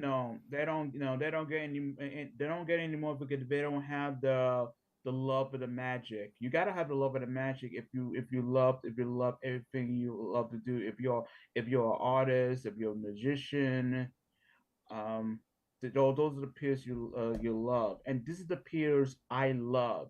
I Yeah. love drawing. I love doing painting. I love doing acting, making films with my three other best friends. James to the right, Yeah. John Byrne to the left, Oh, and Ben Johnson. Three. and now we got to get Liz in there. Yeah. I mean, come on. Yes, yes. We gotta have Liz coming in. We gotta have Liz coming. Liz, I would love to meet you in person one day in the future when you come visit New York. I would love that. I would absolutely love that if I make it up there in, when has it been? August? August. Yeah. Yeah. Yeah, I'd love to meet I you. think it's gonna be August. So I gotta talk to one of my Tron members. Because I think I heard they're gonna be shooting the film in New York and New Jersey. Apparently I decided to stay in New York because I don't travel foot in New Jersey. Well, I did travel foot once besides before taking a ride. If they give me a big part, then someone had to drive me into New Jersey. But we don't know just yet. We don't know just yet, but we'll see what happens. But I prefer stay in New York. But I'll talk to them. I'll talk So- to them. All right. Or I see them in the future. So Dwayne, I'll give you a little bit of inside baseball real quick. Yes. Nobody here knows what we're talking about, but I'll tell you this. It may not be New Jersey. It may be New York. So just to let you know, I got a little inside baseball, but me and you will talk offline, all right? Oh. Awesome. And Liz, awesome. whatever role you get, I could just picture you swinging around a katana sword, just like chopping shit up, just like for no reason. You don't even have to be any sort of a warrior. You just swinging a sword. Ruin it though. Like I am a little bit Asian, but I ruin it when I See? talk. Because they're like, they don't expect that voice. Just chopping cardboard for fucking 3 Just hours. completely silent with the katana. Oh, that's amazing. All right. So anyway, let's talk about some new characters from 1986. New Well, characters. okay, so Robert Stack. Man. played So every Magnus. time he speaks, do you not just like when I see it now, Doo-dee-doo-dee-doo-dee-doo. I want it to go update. 15-year-old that fell in the well has now been found. So Magnus is a new character for the movie? Yes, he's a new character, make his debut in 1986. I mentioned before, there is a special exclusive episode only in Japan called Scramble City, where Ultimatic make his debut on a special video exclusive only in Japan. But apparently, he did make his movie debut in 1986 at the Transformers movie, because there is a special exclusive Transformer episode called Scramble City, where Ultimatic make his debut, where Madness, Prime, and Autobots building and create a new Autobot City character known as Metroplex. Got it. But it's a special exclusive in Japan, not in the United States. Got it. So, Metrosexual plex for our movie. but is that like that's an entire city that's a transformer, right? Like, Yes. Yeah. It's awesome. So that's the other wild thing. Like in this, and I forget what they're called, but it's the things that are like half metal, half like octopus. They got all the tentacles and all that stuff. Like, I don't remember those toys as a kid. Those are the toys I want. The shark ones, right? There's like the shark There's also the Sharkticons. Yeah. Those are the best. Sharkticons. Oh, wait a minute! You said Octopus. You said the Octopus from the Octopus character. Octopus. He had the arms that were octopus and you talk Tentacles. arms. wait a minute! You talk about the Sealcons? Yes, I believe so. Yes. Yeah, there's the Sealcons. Yes. He's just swinging them around like but he's fucking awesome. I would love it. Were there those toys? Yes. There was were? there was a toys back in 1987, and the Sealcon made an appearance in the comic book, and the exclusive Transformers episode, Transformers Super God Master Force. They did make the anime appearance exclusive. Oh. And I hope the toys like squeezed out the oil, like the octopus. Now also in this movie there was a hoverboard that predates Back to the Future 2 by 4 years. Yes. Oh. I know you're talking about. I know you're talking about. It looks the same. It looks the same as Back to the Future 2. Yeah. Spike's son, Daniel Wickvis. Yes, we saw that scene. That made reference from Back to the Future, because that was the year 2005. Spike and Carly were married, and they have a son named Daniel. Oh, that's right. Back to the Future 2. That's 2005, isn't it? Yes. Yeah, holy shit. So it doesn't, is it connected? This is weird. So it's connected to Boogie Nights, Back to the Future 2, Trans Fuckers, the movie. This is crazy. What a shared universe this is. There's a whole... And you realize that this is a Dino De Laurentiis joint too. So that takes us, makes more sense as to why the touch was in there, stuff like that. Like we can put it in that in that universe. whole universe. So the Dino De Laurentiis, he touched pun intended too. He touched everything back then. Everything was De Laurentiis. I love the late great Dion De Laurentiis. I love one of his stuff. I have one of his other horror film, Trick or Treat, from 1986. I had that. One of the best films ever made. That's right. That's up here. I have that right here. Just a Hell yeah. real quick Sammy Kerr forever. Real quick amendment here. It's October 21st, 2015 is when he goes back in Back to the Future. So it's a post Transformer apocalypse world in which so we stole their technology. Zemeckis didn't plan that though. Yeah. There you go. There you go. Amazing. 10 years past. So the it's war. like how we stole technology from the aliens, and this Yes. Back to the Future, they've taken it from the Transformers are the aliens. They're taking the technology from. There you go. Done. Amazing. It fits. It fits. I mean, I do want to talk about too, like how much this movie like moves. Like this movie is just like nonstop for an hour and a half. Oh, Like yeah. there's no slow parts.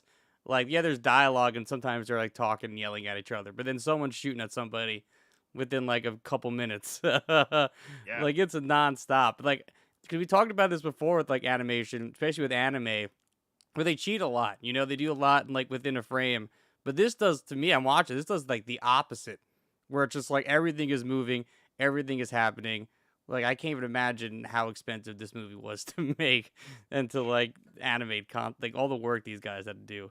Don't forget the drawing. Just the voice cast alone is millions. Man, can you so imagine much how money. much it was to pay off Orson Welles alone? But like they pull in Spock, they pull in Eric Idle. Eric Idle. What the Jesus. fuck?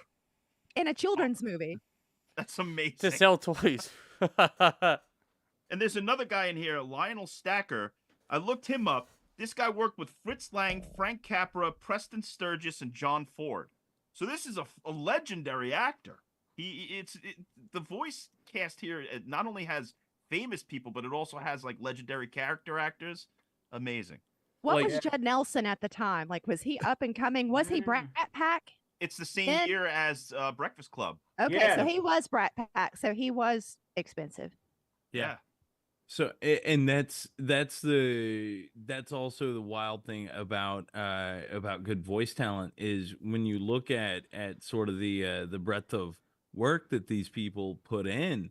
I mean, you got guys that were doing like what is it, Shakespeare on the stage, or Yeah. New York, London, those kind of places are now doing Transformers, which feels weird, but it legitimizes it in such a way. And I think it can only exist as it does if you have those people. I don't think Yeah. it's the movie And without. think without about it. us being No. little douchebags when we were little and this came out, and like we had no idea. We had no idea of the awesomeness of the voice actors. We just knew they were great voice actors. We didn't know who Orson Welles was. No, I just Yeah. knew what Oh, Optimus yeah. Prime was. That's Well, it. it says Yeah. here Just on knew that. Wikipedia that Orson Welles accepted the role after Big- reading the script and expressed his admiration for animated films. So I guess he was pretty down to do it.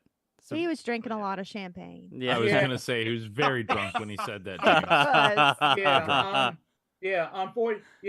Unfortunately, during his final time, his health wasn't not good. It was really bad during the time. Yeah, it says his voice was so like graggly that's why they had to run it through. Basically, the sound engineers ran it through a synthesizer to I think like it's to sadder to make it. know that he died before this premiered than all of the deaths combined. To know that Orson Welles was never able to see To this. see it, Yeah, Unicron sounds awesome. When I was listening to Man. it, it just sounds so good.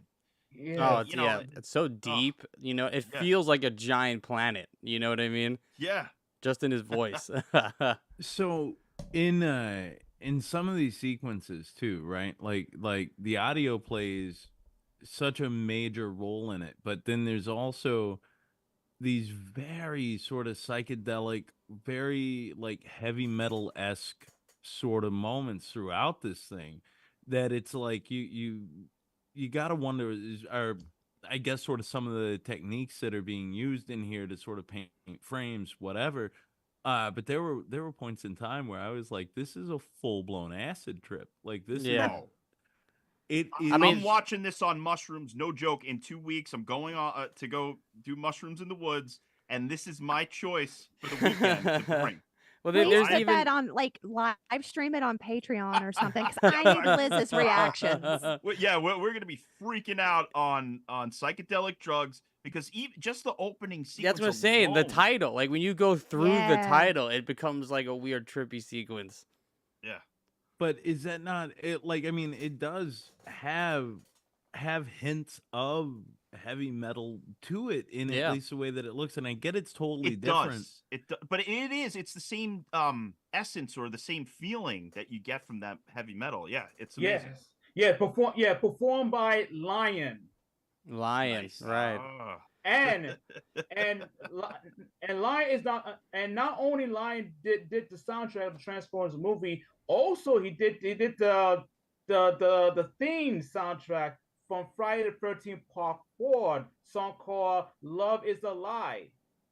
Got it. Oh shit! Nice. No joke, for real. So if you Oh, guys were gonna like, Dark Side of the Moon watch this movie, what metal album would be the one to listen shit. to and watch this movie?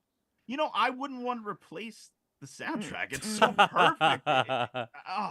It's just so perfect. Man. And a couple of those fellas that were in the Lion band, I think they played with like Yingwei and like really metal, folks. You know what I would like to hear though? Like, and this is just to answer the question and for shits and giggles. Could you imagine a Goblin soundtrack for this? No. No. Just saying. Actually, you know what? That's a great Prague. idea. Yeah, the Dark Side of the Moon. That just the beginning with and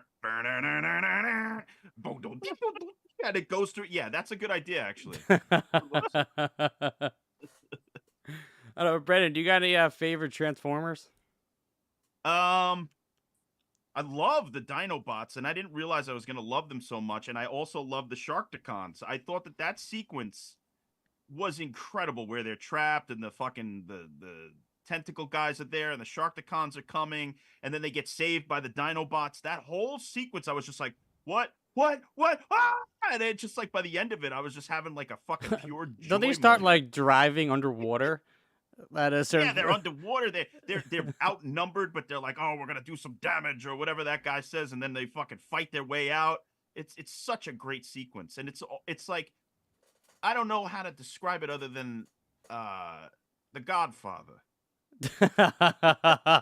No, seriously. Somebody online said that character is like Michael Corleone, Judd Nelson's character, because he Oh, rejects wow. his calling. The other person dies who's supposed to take it over, and then he has to come back and save the family business essentially. Oh, So while I was Wow. watching that sequence, I was reading that. I'm like, oh shit. shit. There's like, it's so funny because again, this goes back to a thing we talk about, like I feel like ad nauseum, but the whole notion of like there are no new stories. The Greeks told us there's like 7 stories total, and then you start looking at these character arcs, and you wonder how anybody can ever really get blamed for plagiarism unless they copy it word for word, because there are no new stories. Nothing No. is new. Everything is something else, and it's Yeah, so why not make it about a bunch of robots fighting each other? that's the fact, spin. Why That's- not make this fucking movie shot for shot live action? Yeah. Because what are any of the other Transformers movies set in space like this, where it's just a crazy? There space is epic? the opening to Bumblebee. That's why I said Bumblebee's the best, because it opens up with a huge fight on Cybertron, and it looks like this, but like live action. They got to do the whole movie like this. In fact, I would love a shot for shot remake. I don't even care if Michael Bay does it. Do this movie live action. It would fucking break blockbuster records. Dude, here's what I want to see. I want to see this. I want to see this movie done shot for shot, but in the middle of a small country town with a bunch of hillbillies as the Transformers and Decepticons. You know what I'm saying? You know That's what? what I wanna see. Now you're talking. There's only 7 stories. Lift this That's- story and make it about a bunch of hillbillies. That's a great fucking idea. That's the rub. And they're all fighting over moonshine instead of whatever the hell they're fighting over in this. Instead of inner John or whatever. Yeah, exactly. See, The you just moonshine change recipe. you just change the names of stuff, and it's a license to print money. It's Can you come Amazing. up with Hatfield and McCoys, but it's like some sort of and then we Transformer make name? and Yeah. then we make the redneck porno afterwards too. So we've got our transfer. We got 3 And then my movies. voice comes into play perfectly. We got 3 Yes. movies in the bag tonight, guys. 3 of them Amazing. already done. Great. So much you can get from this Transformers movie. I mean, so I was looking it up. So this movie cost about $6 million to make. 1986. So what today? Like what? 13. I guess I didn't check out the math on that. But here's the thing: it only made $2 million at the global didn't box. do that well. No, apparently it bombed hard. It made No kids way. cry, and the critics hated it. So It did make kids cry, but I had no idea that it actually bombed. yeah, You bombed know, apparently I mean, really bad. They were still showing it several years later. Well, it said Yeah. later because I'm assuming the VHS market is what made it, because it says it became a cult Ah. following. So I'm assuming the VHS market kind of brought it back. But it's just like I read it says over here, it's like as it's released, literally made $2 million, made a bunch of kids cry, and the critics hated it. Oh man. But yeah, but look Yeah, at it. it was a disappointed box set in the scene. It was disappointing because yes, there's a lot of kids was crying to see Optimus Prime die in the scene, and it like I said, it was a dirty move from of Hasbro.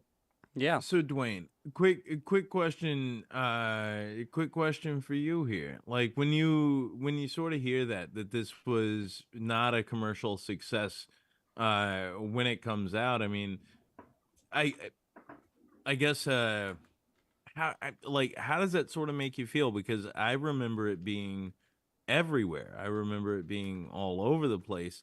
And I know you're a few years younger than me, but like at the same time, for me, it's one of those things I always in my head saw this as a success. Did you know that it wasn't? When I was I didn't see the Transformers movie when I was a kid. I didn't go see it like many years ago. Sure. Yeah, so during my time, I was watching something else, but during time when I used to go to theaters with my mom, and there's some other movies I went to see. I went to see The Chipmunk Adventure, Master of the Universe, and Master some of the other Universe. yeah, Master of the Universe from 1987. Yeah. Yeah. Yeah. the So one. according the- to Google, the $6 million would be $17 million today. Oh shit.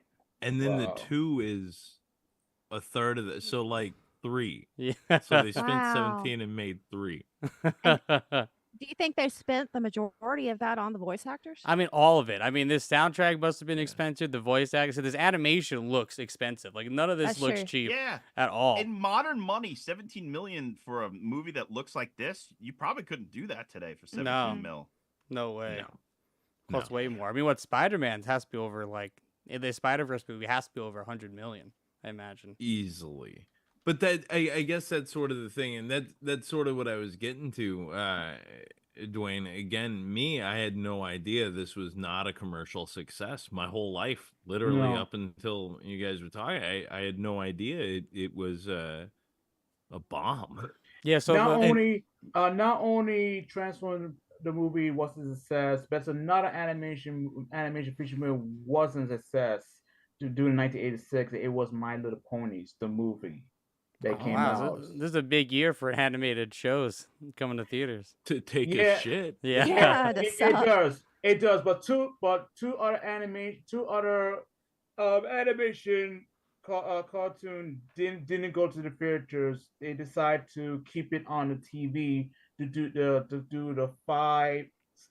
They had to separate with the 5 parts. What it did He-Man.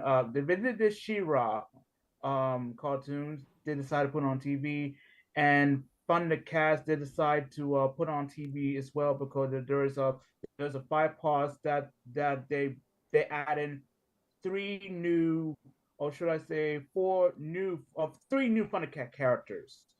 They decided to put it in the movie, but unfortunately, since it was the box office failures, they decided to remain on the TV series. Right. TV. You know what? I Yeah, actually remember talking about that on our 11th episode where they were like, oh, this movie bombed. And then they started doing 5-part episodes on TV instead. Like, now Yep. I'm remembering us talking about that. And yeah, just I guess to give like a comparison, Spider-Man Into the Spider-Verse was about over $100 million, and it made $690 million. Oh wow. Woof. So comparison to this Transformers movie, that's a big difference. I was about to say the dumbest thing. I was about to ask, what's that in today's money? Yeah, And then I just realized, what the fuck? I'm delirious, guys. I'm sorry. Whatever. What's that? What's Well, that it in was today's last money? year. 600 million. Oh man. So I got to be honest, this movie made me want to watch the series. Yay. Because if it's by the same people, written and performed and all that stuff by the same people, there's more. There's, like you said, Dwayne, I wrote down that one. I'm going to look at some of the 5-part series. These are artists, even though it's for toys, these are artists at the top of their game, just doing great shit. It really was great. So Yes. this made me a Transformers. It reignited my love for the Transformers that Kind I of had when I was a kid. Me too. Like I thought, like I'm watching this, I'm like, man, I kind of want to watch more Transformers. And then I was like, maybe I'll watch some of the movies. And then I like looked at them for like a second. I was like, nah. No, see, that was the thing. I looked at Paramount and I was like, I thought maybe they would have the cartoon. They don't have it. They only have the movies, and the movies just look like gray, nasty nightmares. I try to watch the last one, Beast Wars, because I like Bumblebee. So I was like, oh, Beast Wars is cool. But then they kind of backtrack a little bit. They're like, I guess Bumblebee didn't do that well, I don't think, actually, in theaters either. So like, apparently this style of Transformers doesn't do well in theaters, because then like Beast Wars kind of goes back to the Bay stuff, and yeah, it just looks gross. Well, I found a playlist on YouTube that has a shitload. Yeah, I remember we watched it. I forgot how we watched it, but I remember streaming free somewhere, and we watched it like 2 years ago. Yeah. 3 years ago. So Well, it's I out have there. two little kids, and my love and their dad's love of Transformers just kind of flowed into them. And once you start buying the toys again as an adult, you're done with it. Like you're like, whoa, like I can't step back a minute. Like some of these toys run like hundreds of dollars. Yeah. Some of them run thousands. Actually, of that brings dollars. up a good question. How do you guys feel about the Transformers toys that you can press a button and they transform themselves? Is that better or worse? No, I like the old ones. Yeah. Yeah, I like the old school ones better. Right? But, It's like you take all the fun. That whole fun is you get to transform them. Beep, boop. You make the noises while you do it, you know? Yeah. Yeah. Well, and Yeah. then it takes you 10 minutes longer. Yeah. So you're buying new ones or retro ones for you Both. kids? Oh, both, really? Shit. And it's unreal. Like there's different lines of toys, and like there's different tiers in those lines. So I mean, it's ungodly. I mean, a lot of toys are like that these days. That's why I only stick to Super 7s. They're just simpler. They make a lot of cool shit. Because toys get too crazy now, and they get too expensive. They won me back recently because they're going to put out a Phil Lynott Super 7. Oh, and sick. they showed an ad for it on Instagram the other day, and I was like, okay, you guys have my heart again. I think they have Transformers ones too. I'm pretty sure they do. Yeah. They have the.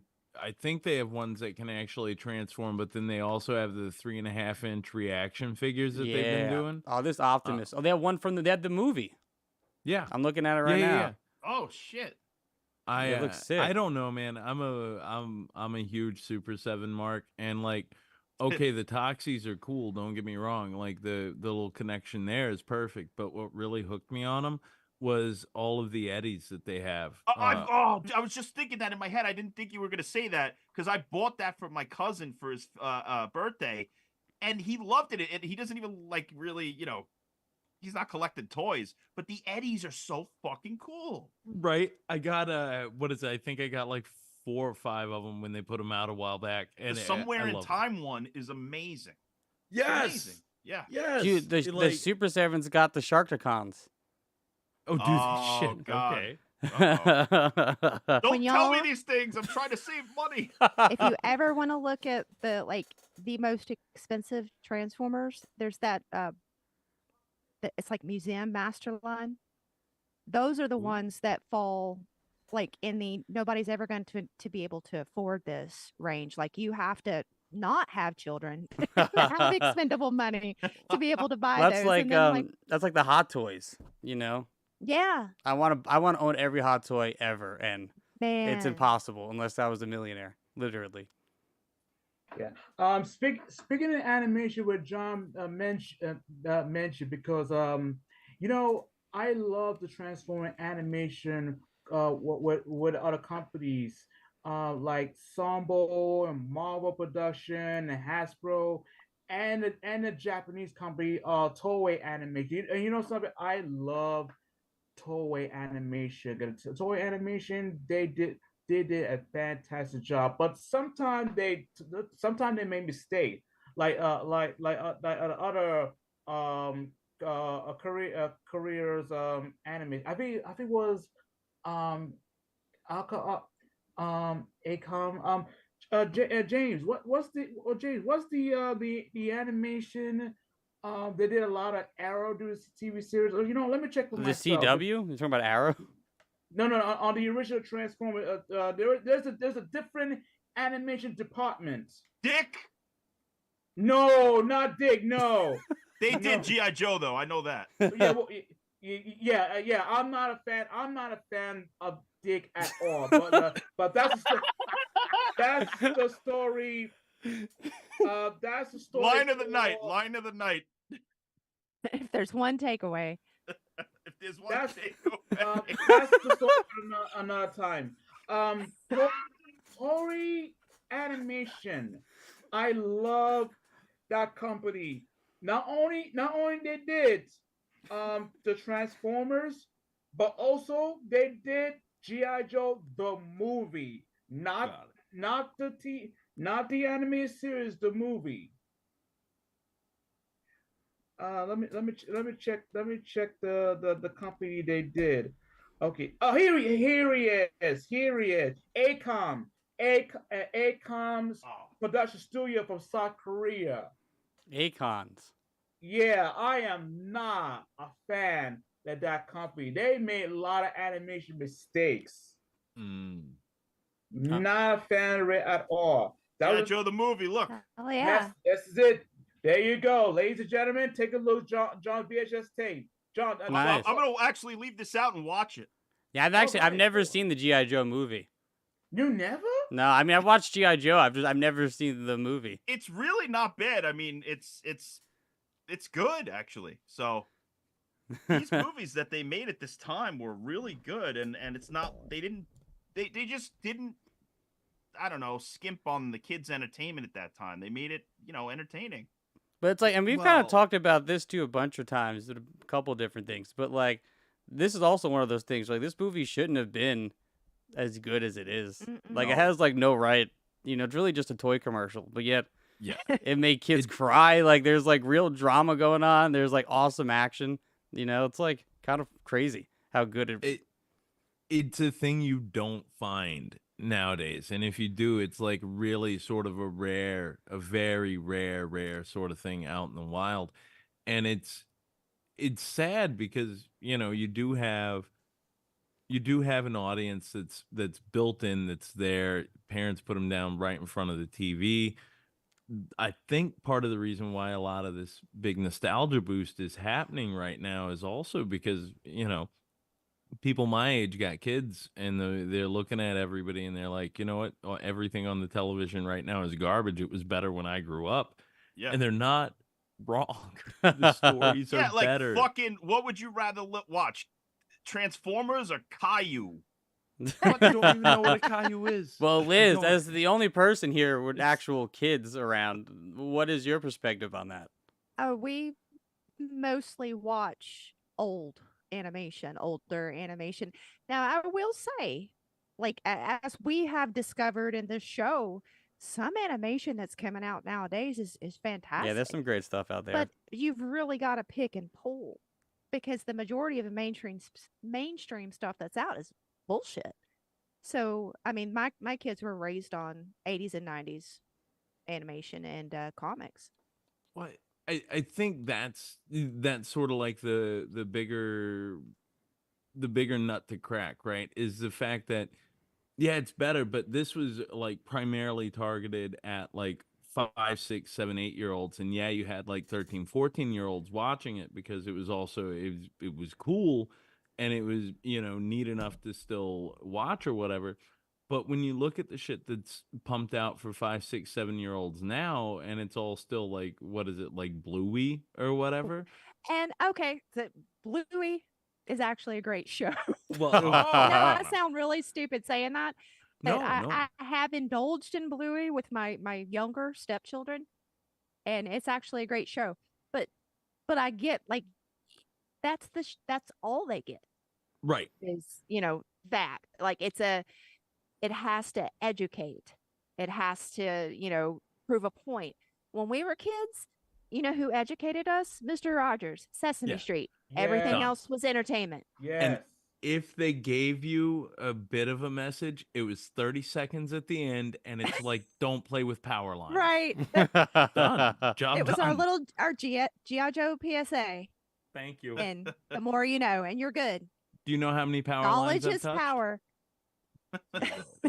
None. Because my television told me not to when I was a child. It also let me know No forest fires? Decades long wars, but I also have never touched a power But line. it's so sad. A lot of kids nowadays, like that's the only way they get education. Is that why we Or keep that getting all type these of like education? is that why all these forest fires keep happening? Because no one gets those the cartoon forest fires PSAs anymore? Nobody cares. That's what's happening. Oh, Forget poor what they say Smokey. about lasers. Forget what you heard like 4 or 5 years ago about the space lasers or whatever.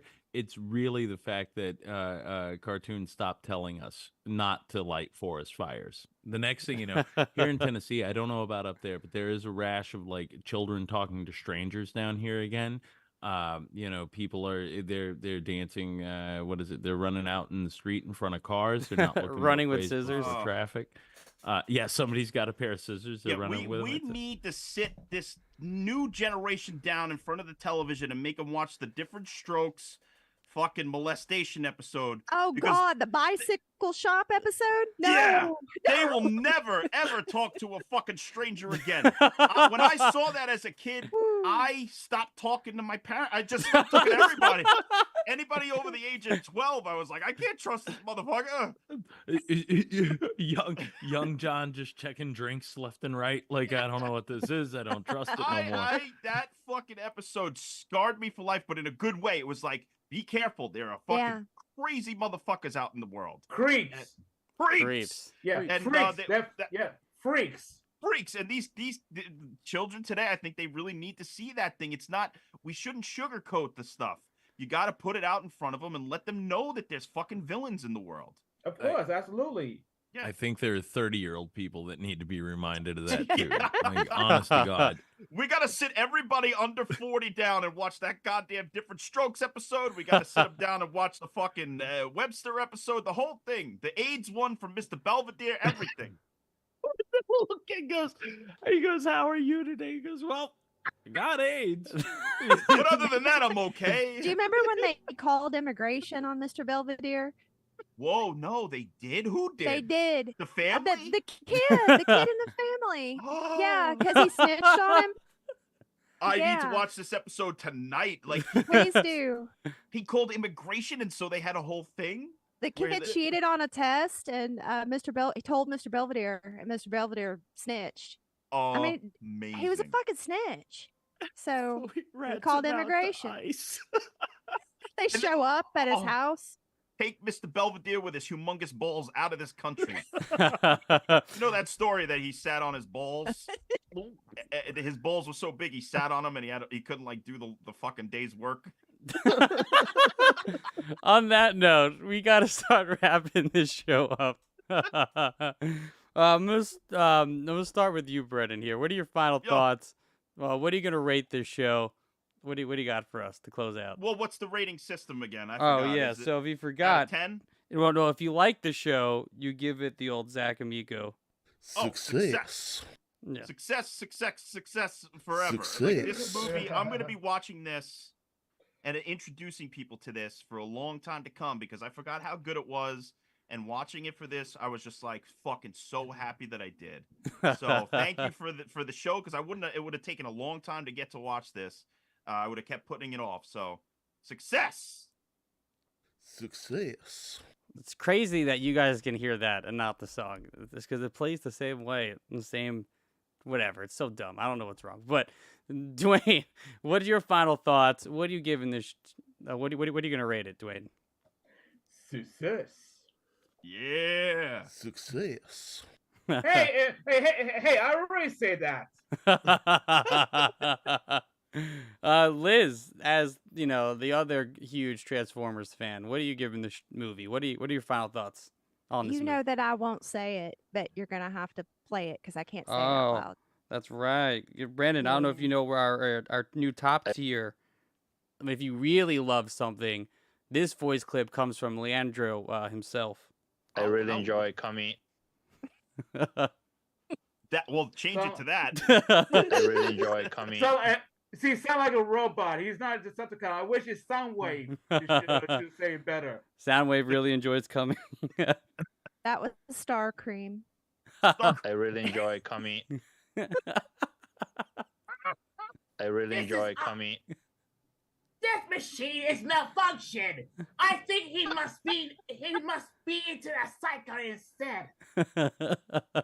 Blast this force. You haven't seen the last of Starscream. Starscream will always be the leader of the Decepticons. Not Megatron or Galvatron. He's a whip. Always will, always have been. I enjoy coming. What did I you really say? enjoy coming. You know, maybe I should do the voice of Megatron. Yeah. That thing must be destroyed. He must be annihilated. This machine is malfunction. He is not a Decepticon. He is an Autobot. Yes. I really enjoy coming. I will destroy this thing. It is keep starting to my metacycles. So yeah, Liz. So what are your final thoughts on this movie? So my final thoughts are, if you can't handle the deaths, you're a pussy. Like this is what made us tough. Yeah. This is what made us tough. And like if you can't show this to your child and your child is 5 and over, you're an idiot. Like let your children watch this film. This is top tier animated excellence. And I mean this is in top tier for me of animated films of all time. Hell yeah. I'm gonna play it one more time just for you, Liz. Yeah. I really enjoy coming. Yeah. Ben Johnson, what are your final thoughts? What do you got for us? Yeah, no, man. I'm gonna go a hard success on this. And only because it does dredge up that memory of the first time I truly disappointed my mother by getting involved in mob rule in front of her. Nah, man, it is. It's very much a classic. It's wild that this did not do better at the time. I think that there's a lot of I guess what is it? 40 years on, it allows for a lot of review. It allows for new eyes. It allows for the people who did see it in the theater to come back at it with a little bit more of age on them. You know what I mean? Age in their eyes to see it again. I don't know. I really enjoyed it. I really enjoyed watching back. So yeah, big success for me. Success. You know what? I'm gonna give it because I'm really having fun playing it. I'm gonna give the old Leandro. I really enjoy coming. Because man, this movie is actually honestly it's pretty perfect. Yeah, maybe not a lot happens. I mean, a lot does happen, but you know, like there's not like, you know, like how a normal movie kind of paces itself. I love because sometimes, and that's kind of how I feel about the Michael Bay movies too, where it's like there's so much jumbly robot action that actually gets hard to even know what's going on. But this one like doesn't do that yet. It's all robot fights, and it's just like constantly moving. It's just awesome, like all the way through. Like it's never just not fun, never not awesome. Like Unicron, the perspective, he always is ginormous, which is fucking. He just looks so epic. I mean, everything about this movie is just a fucking blast. Like I can watch this movie constantly. You need something to throw in the background while you're doing stuff, or you can watch it, and then it's for an hour and a half toy commercial. It's the best toy commercial I've ever watched, ever. Hell yeah. Hell yeah. And it just moves, man. I love a good movie that can just move like that, and still, and especially a movie like it's like be this, with 1986, and still totally holds up in every way. Like you can watch it's literally the best Transformers movie ever made, ever. Yeah. That's second. that's a big I second hands that. down. Yeah. Yeah. But James, I guess before we say a big thank you to both Dwayne and John here, tell us, what are we watching for next week? Well, next week, since the schedules are getting busier, since we had this huge show today, next week's going to be a lot smaller because it's just going to be me and Ben. Ooh. And, I watched this movie recently called Sasquatch Sunset, which I won't talk, since we're closing out, I won't get too much into it, but go check it out. It's fucking so weird and amazing. But because of that, I was like, we got to watch a Sasquatch cartoon, which ended up being a lot harder to track down than I thought. But I found one called Sassy the Sasquatch. Oh. Apparently it's a spin-off of this pretty famous, which I've never seen it, but pretty famous animated show that's on YouTube called The Big Les. And it's like Sasquatch. Wait. Yeah. That's the porn I want to make. I'm sorry. Forget all Dude, this. and like we have to talk. I haven't lesbian porn. I haven't watched the show yet, so I don't know much about it other than the character is called the Big Les, and they live in a town called Browntown. And then God. Browntown. That's the song that we did for fucking Weird. Yeah. It's serendipity. That's amazing. So we'll talk about the Sasquatch. They have a spin-off of the Sasquatch that's on the show named Sassy, and it looks pretty fucking. I watched a bit of it already. It's pretty funny. The Sasquatch goes through time and like it's just trying to smoke weed because these aliens stole his weed, and then he's just traveling through time to the dinosaurs and meeting other Sasquatches and mermaids. It's like. And it's all made on MS Paint, which is even better. Wow. The fuck are you gonna have me watching? Like, I'm gonna hate this. Luckily, the episodes are about love and hate it. It's all like 10 minutes long, so go by pretty fast. Perfect. Okay. What the fuck? Sassy all right, the Sasquatch on YouTube. If that's what we're watching next week, friends, just remember, join us live, right? What is it? They can catch us every Saturday morning. Every Saturday you got morning. An email to send, Yeah. totally.toonular@gmail.com, right? Yeah, all of that? It. All of it. Totally.toonular@gmail.com. Live usually every Wednesday and definitely Saturday mornings. Never missed a Saturday morning. Since Dwayne was our 11th episode, we've never missed a Saturday morning. At 162 episodes now. But thank you, Brennan. Thank you, Dwayne. Thank you, Ben and Liz, as always. Man, it's been an epic time. Yeah. John. The one. Hell John, Dwayne, thank you. Thank you, guys. Always a pleasure. Give my love to Liz. Yes. I will. I'll give you your love to Liz. I'll give my love to Liz. Bunch of Liz's going on. Liz love everywhere. And I'd love to return in a few months maybe and do Wizards. Oh, Wizards. By Ralph Bashki. I love Ralph Bashki, but I've actually never seen Wizards. It's like it's the one Ralph Bashki movie I haven't watched. So yeah, in a month, 2 or 3, I would love to come back and talk about that because I just bought it on Amazon Prime for $4.99. It was on sale. So I love Rob Bossi. I love his animation and his style. I love his work a lot. Hell yeah. Amen. Well, we'll work on that, Brennan. And done. Until next week. Bye, everybody. To all the one. You guys, this is all Kyle's mom's fault. Shut up, Cartman. Kyle's mom is the one that started that damn club, and all because she's a big, fat, stupid bitch. Don't say it, Cartman. Don't do it, Cartman.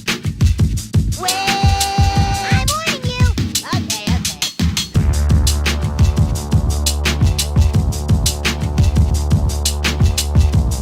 Hello, peasants. Want to kill all humans? Work there, dude.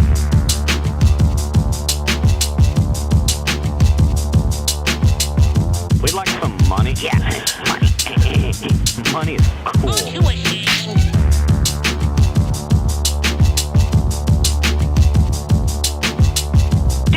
10-6-9er, we got whores in the city. We need backup now. Don't be so dang literal.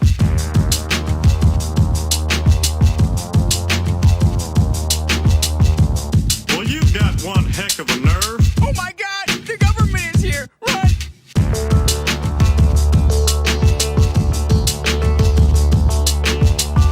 Hey, barkeep, whose leg do you have to hump to get a dry martini around here? Ich bin ein Springfielder.